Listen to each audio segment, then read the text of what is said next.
Aurora is again on Donald Trump's lips at an overtly racist rally where he made his closing message as Republicans in that city push back. And I think that there are those that would like to, say that we have a problem and run that narrative all the way through the election. Fertility patients ship their embryos to Colorado before access to IVF is restricted in red states. It startled a lot of patients to say, I don't really know what's happening with my embryos. And Denver is helping asylum seekers gain skills employers need. That's tonight on Next. The Republicans who lead Aurora still disagree whether a Venezuelan gang currently controls apartment complexes in that city, while Donald Trump continues his attacks on Aurora at a racist and bigoted campaign rally at Madison Square Garden last night. The central question is there a problem now? And I don't believe there is. We did have a problem. There's no question about it. There was a problem, but there was a law enforcement response to that problem. And I think that there are those that would like to, say that we have a problem and run that narrative all the way through the election. Mayor Mike Kaufman told a crowd at a weekend town hall that the situation in Aurora is largely under control after the arrest of 9 suspected members of that gang, Tren de Aragua. Police Chief Todd Chamberlain says that claims about the gang are simply overblown. This city is not overrun by TDA. This city is not controlled by TDA. I'm going to stand up in front of you right now and say that is an incredibly false narrative. It is a narrative that is not validated or backed up by any statistics, any data, any information. Councilwoman Danielle Jurinsky, who spoke at Trump's immigration-themed rally in Aurora this month, said that at least 2 apartments are still under gang control this morning. That is a reversal of Jurinsky's previous claims that the gangs had fled the properties due to police and media attention. City spokesman said today that Aurora police are aware of occasional crime there, but can't substantiate Jurinsky's claim that the gang currently controls those buildings. Trump has falsely said that the gang conquered Aurora. At a rally where speakers disparaged Latinos, blacks, Jews, and Palestinians, Trump said last night he will liberate Aurora.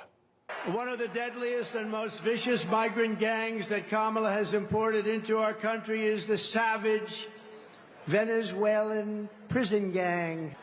It's called Tren de Aragua. And that is taking over apartment complexes and unleashing a violent killing spree all over America, especially in Aurora, Colorado, where we have a governor who's petrified of them, and maybe he should be.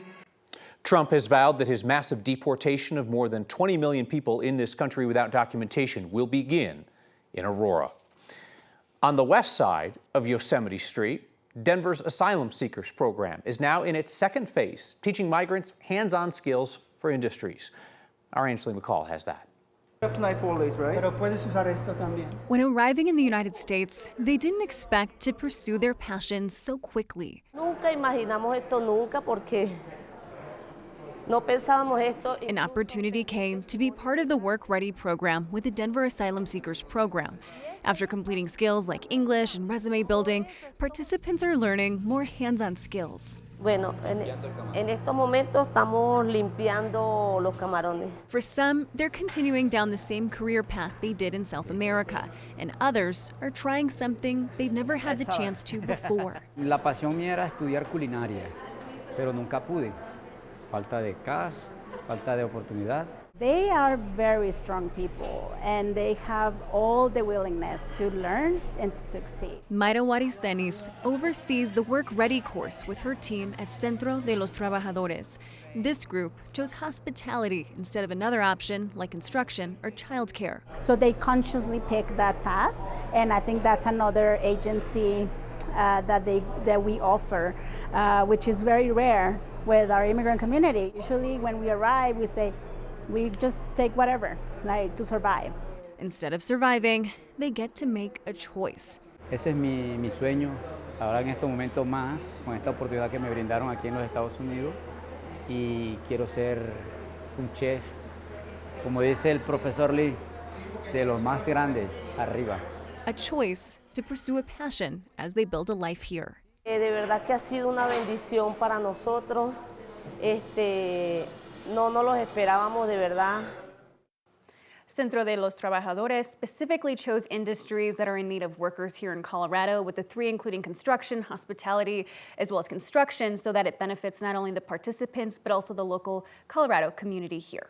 What are some of their dreams and some of their goals if they stay here in our community? Yeah, so chatting with them, Ruth, the woman that you heard from, she says she was a pastor back in Venezuela with her husband, and so she wants to open up a program that would not only help her run a church, but also run a program that, you know, would feed people in need. And then the gentleman that you heard from said that he also wants to open up a restaurant focused on Colombian food.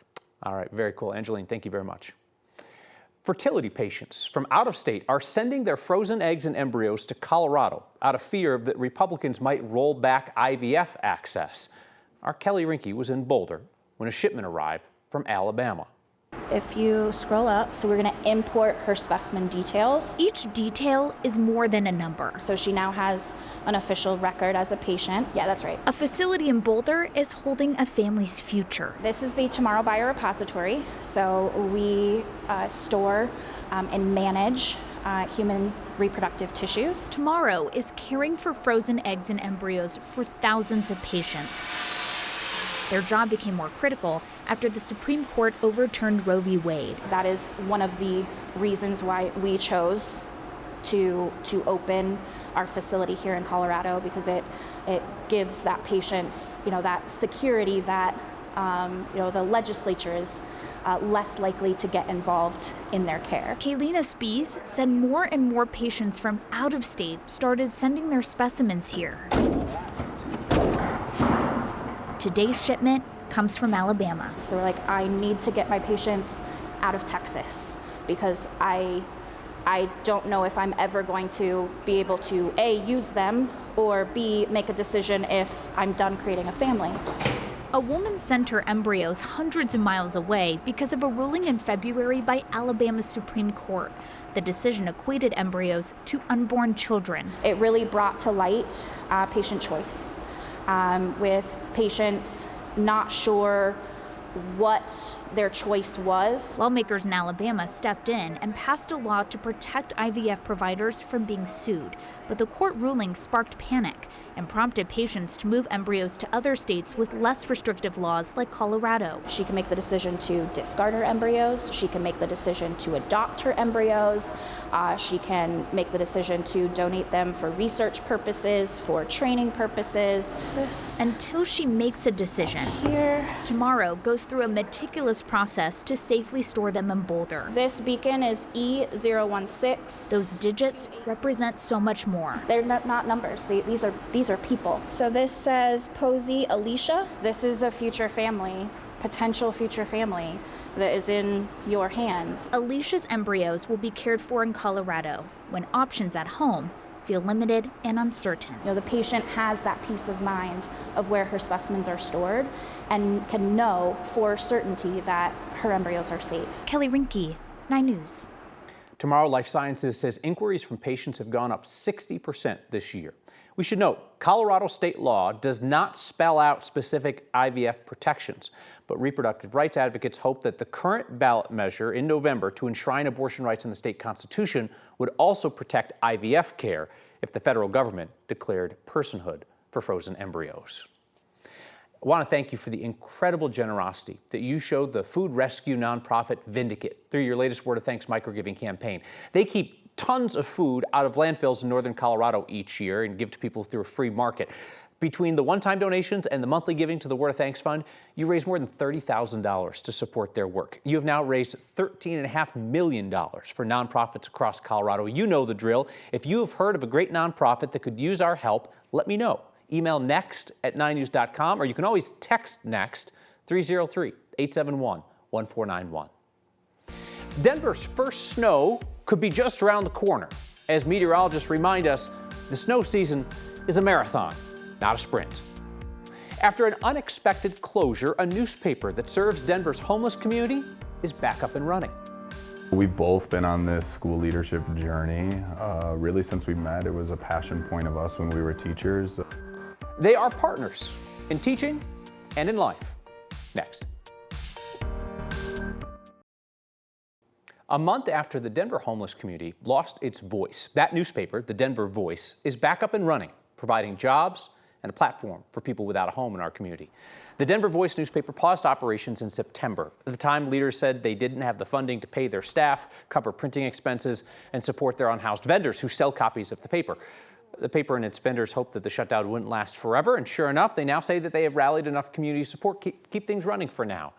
Leadership at The Voice say they've raised about $50,000 in individual contributions over the last month, and they say that should be enough to keep them going through the end of the year with a scaled-back operation.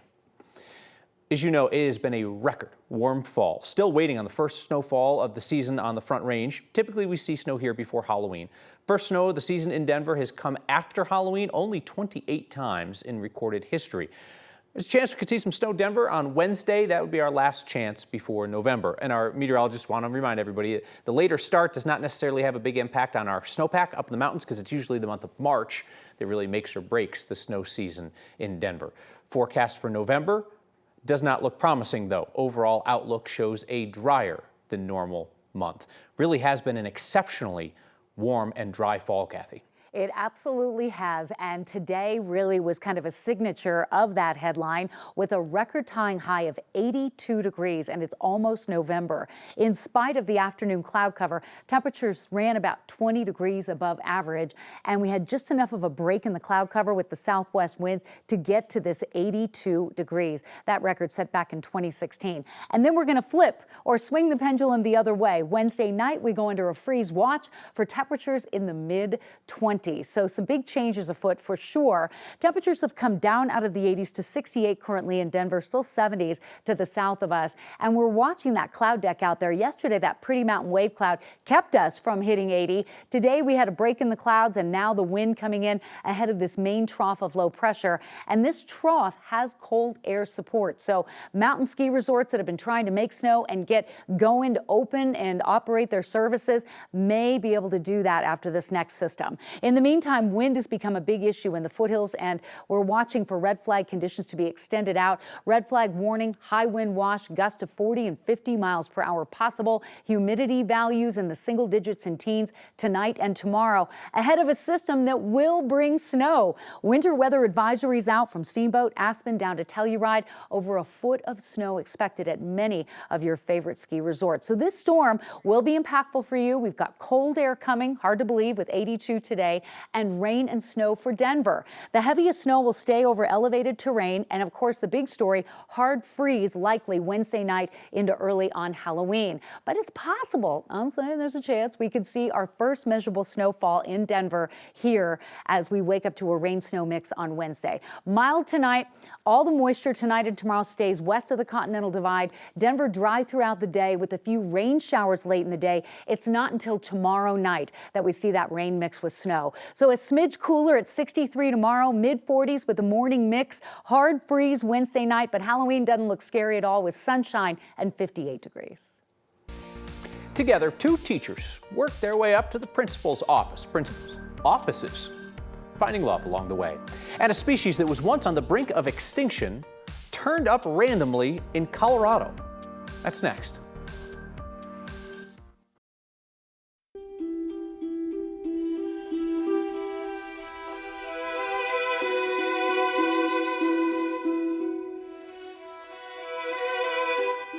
Two teachers who worked together and fell in love knew that they had a shared goal that would eventually take them in slightly different directions.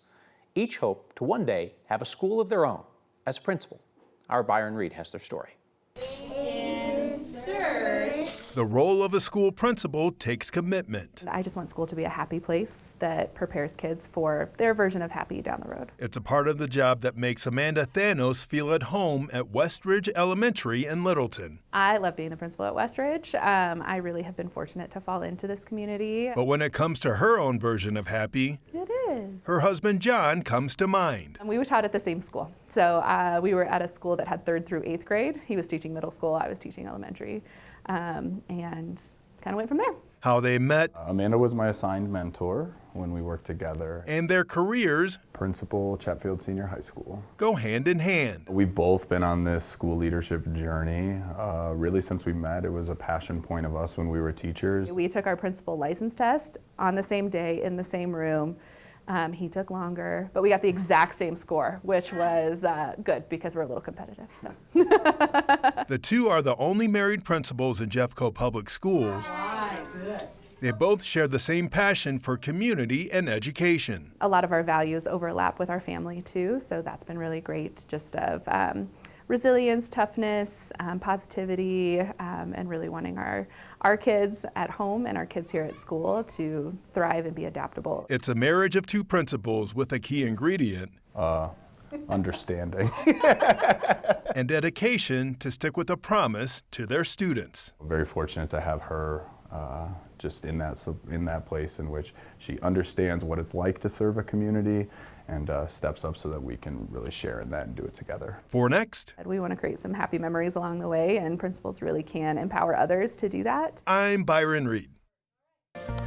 May I make a recommendation? I'd love to point you toward somebody else's journalism that I think is worth your time. I was fascinated by a recent New York Times article, how 2 of the rarest horses on earth got lost.